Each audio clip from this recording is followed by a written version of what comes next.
நாளை மறுமை நாளையிலே மூன்று சாரார்களுடைய விடயத்திலே நான் சண்டையிடுவேன், அல்லாஹ்விடத்திலே வாக்குவாதப்படுவேன் என்று சொல்லி ரசூலுல்லாஹ் சொல்லுகிறார்கள்.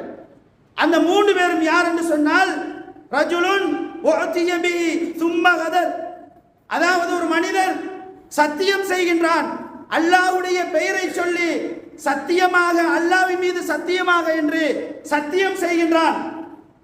சத்தியம் செய்து ஒரு சொல்லை சொல்லுகின்றான் அல்லது ஒரு செயலை செய்வேன் என்று சத்தியம் செய்கின்றான். அடுத்ததாக அதே போன்று உடன்படிக்கை செய்கின்றான். இப்படி உடன்படிக்கை செய்கின்ற பொழுது அவன் அந்த உடன்படிக்கையை மீறுகின்றான் என்று சொன்னால், அல்லது இறைவனுக்கு சத்தியம் செய்த அந்த சத்தியத்துக்கு முரணாக இவன் மாறு செய்கிறான் என்று சொன்னால், இவனுடைய விடயத்திலே அல்லாஹ்விடத்திலே நான் என்ன செய்வேன், சண்டையிட்டுக் கொள்வேன், இவனுக்குரிய தண்டனையை நீங்கள் கொடுக்க வேண்டும் என்ற அடிப்படையிலே ரசூல் ஸல்லல்லாஹு அலைஹி